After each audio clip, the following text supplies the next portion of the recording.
દાદીએ મારે હપ્તો કાયદેસર ભરવા જવું હું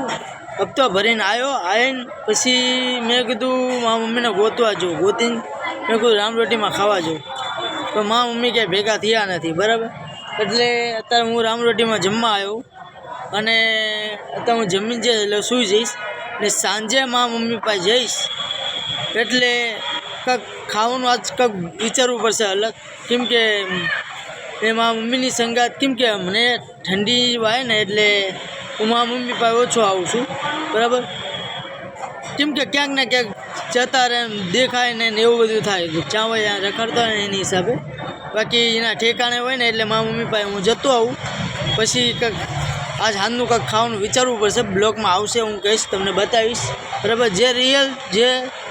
મારે દાખલો છે એ બતાવવાનું જ છે હવે લાઈવ પ્રોગ્રામ હવે એની ટાઈમ મારા મમ્મી સંગાત હવે રહેવું પડશે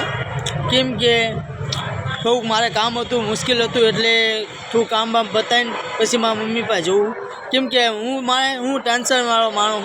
હું મારા ફેમિલી ગ્રુપ છે ને એની હિસાબે થોડુંક ટેન્શન છે ટેન્શન સોલ્યુશન કરવા હાટું થઈને હું બહાર મહેનત કરવા હાટું થોડુંક મહેનત કરીશ કાંઈ વાંધો નહીં જેમ બનશે એમ હું તમને કહીશ મીડિયાવાળાનું પાકું જ કહેવાનું જેમ મારું કામ બને એમ હું તમને કહેતો રહીશ એટલે કહેતો રહીશ રાઈટ હેપી બાય બાય